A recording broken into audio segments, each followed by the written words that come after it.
You're in a room full of people. Maybe it's a party, a family gathering, a workplace meeting, and everyone around you seems to be speaking a language you almost understand, but not quite. The laughter feels a bit too fast. The small talk feels a little too shallow, and somewhere in your chest, that quiet, familiar feeling settles in.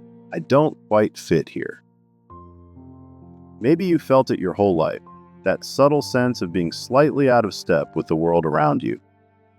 Like you're tuned to a frequency no one else seems to hear. If that feels familiar, if you've ever stood on the edge of a moment, wondering why connection feels so effortful, why your inner world feels so much bigger or deeper, heavier than what people seem to want to talk about, then this video is for you. Because today, we're going to sit with that feeling together. And I want to show you something that took me a long time to see. What you've been calling your flaw might actually be your quiet strength. I want to share something personal with you. Growing up, I always felt like I was watching life through a slightly different window than everyone else.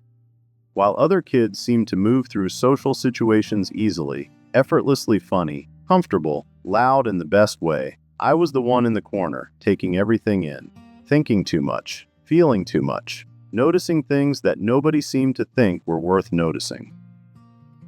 And for a long time, I thought something was wrong with me. I remember being in a group of people I genuinely liked and still feeling profoundly alone. Not because they were unkind, they weren't, but because the version of me that existed in those spaces felt edited, smaller, like I had to tuck the fullness of who I was somewhere safe before I walked in the door. Maybe you know that feeling, that exhausting act of translation, taking who you really are and converting it into something more digestible for the room. And the hardest part? I didn't even have language for it back then. I just knew I was different. And I had learned, quietly and without anyone saying it outright, that different was something to manage, something to hide, something to apologize for. It wasn't until I started learning about psychology, just out of curiosity really, that I began to understand what was actually happening inside me, and that understanding changed everything. So let's talk about what's actually going on. Psychologically, neurologically, when you feel perpetually different from the people around you. What feeling different really means. First, I want to validate something. Feeling different isn't a disorder. It's not a diagnosis. It's a deeply human experience. But it's one that tends to show up more intensely for people with certain emotional and neurological makeups.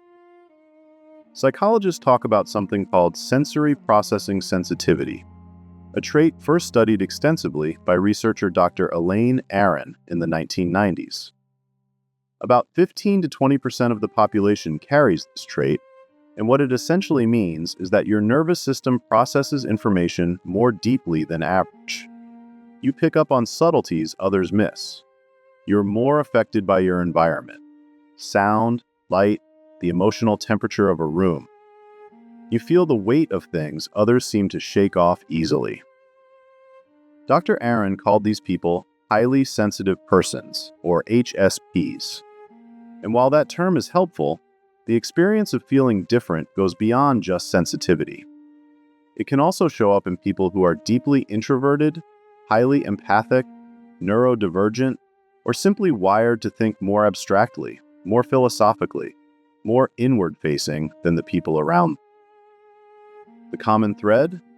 A brain that doesn't let things be shallow, in a world that often rewards shallowness. What's happening in the brain? Here's where it gets genuinely fascinating and a little bit comforting, I hope.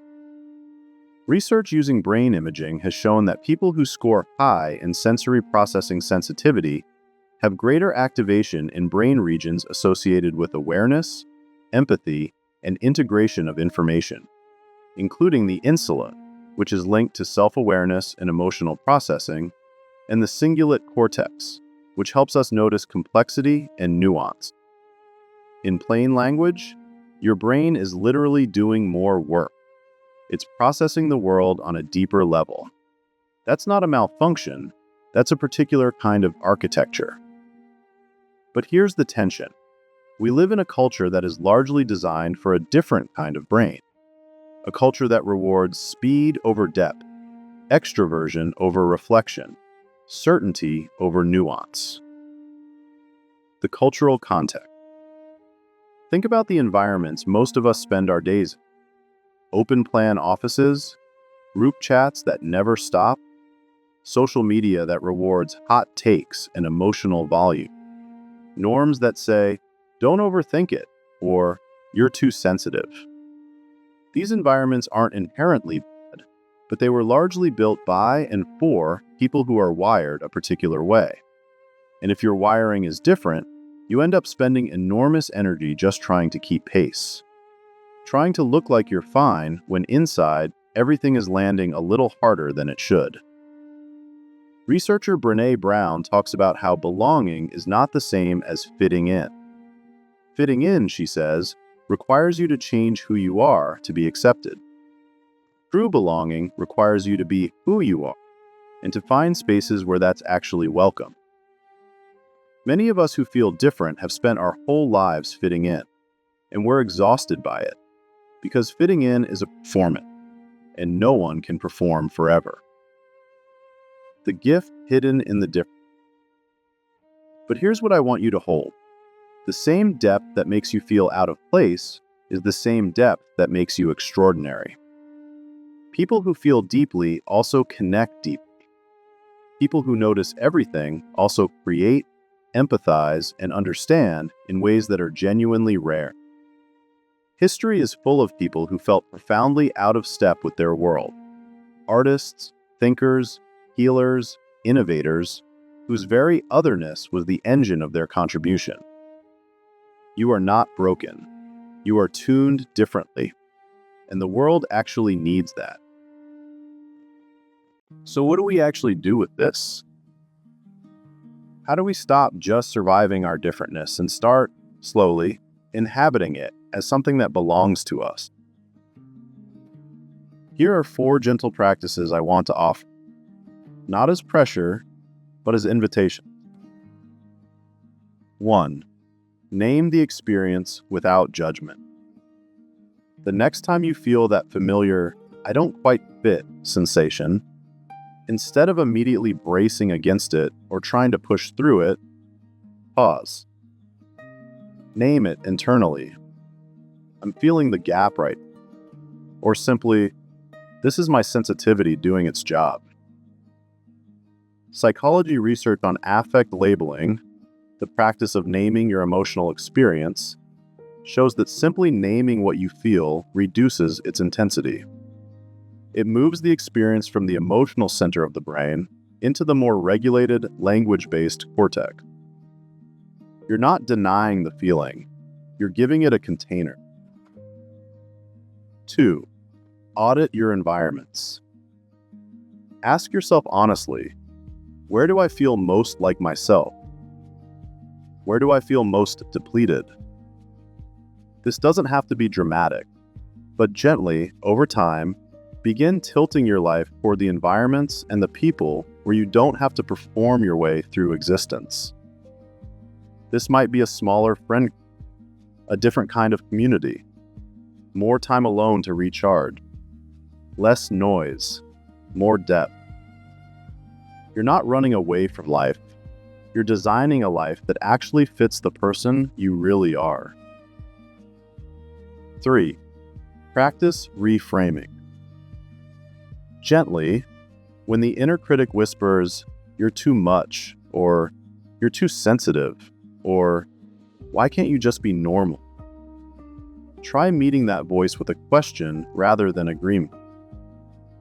What if this depth is a feature, not a flaw? This is the beginning of what psychologists call cognitive reappraisal, shifting the story you tell about your own experience. It takes practice. It won't stick the first time. But slowly, the narrative begins to shift from "I'm broken" to "I'm differently wired," from "I don't belong anywhere" to "I haven't found my people yet, but they exist." 4. Let yourself be witnessed. This one is quieter, but it might be the most important. Find at least one space, one person, one community, one journal where you don't have to translate yourself, where you can say exactly what you mean and feel exactly what you feel without softening it for someone else's comfort. Psychologist Carl Rogers called this the power of unconditional positive regard, being received fully, as you are, without conditions. That kind of being witnessed is healing at a very deep level. You don't need many of those spaces, but you need at least one. I want to pause here and just sit with you for a moment. If you've felt different your whole life, if you've carried that quiet ache of not quite belonging, I want you to know that what you've been carrying isn't evidence of something wrong with you. It's evidence of the depth of you. And depth, in a world that often chooses surface, is a profound and necessary gift. There's a verse that comes to mind for me personally, and I share it not as a religious prescription, but as something that has genuinely brought me comfort. Summarizing Psalms 139:14, it basically says, "I am fearfully and wonderfully made." I love that phrase, fearfully and wonderfully. Not conveniently made, not simply made, fearfully and wonderfully. As if the making of you was something that deserved awe. Whatever your belief system, whether faith is part of your world or not, I think there's something profoundly true in that idea, that you were not assembled by accident, that your particular wiring, your depth, your sensitivity, these are not mistakes to be corrected. They are the specific shape of who you are. And here's what I'd love to know from you. Where in your life has your differentness quietly showed up as a strength, even when it didn't feel that way at the time? Maybe it was a conversation where your depth made someone feel genuinely seen. Maybe it was a piece of creative work that came from the same well that sometimes makes you feel too much. Maybe it's just that you love people in a particular, patient, thorough kind of way. I'd really love to hear your thoughts in the comments. This is a safe space. Honest sharing is always welcome here, and reading your reflections genuinely means a lot. We started today in that room, the one where everyone else seems to speak a language you almost understand, but not quite. And maybe we can't change every room we walk into, but we can begin to change the story we tell about what it means to be the one standing slightly apart, standing deeper, standing still. That's not a flaw. That's a frequency. And somewhere out there, in this community, in your own unfolding life, there are people tuned to the same one. Thank you for being here today. Genuine. If this video resonated with you, please like it and subscribe to Soul Spa HQ. It helps this little sanctuary reach more people who need it. And if you know someone who's been quietly carrying this feeling of being different, share this with them. Sometimes the most healing thing we can offer someone is the words they didn't know they needed. There are more conversations like this one on anxiety, on identity, on the quiet struggles we don't always name, right here on this channel. Come back whenever you need a gentle place to land. You are not too much. You are not too little. You are exactly, quietly, powerfully yourself. And you are always welcome here. Thank you, and I am grateful for you being you.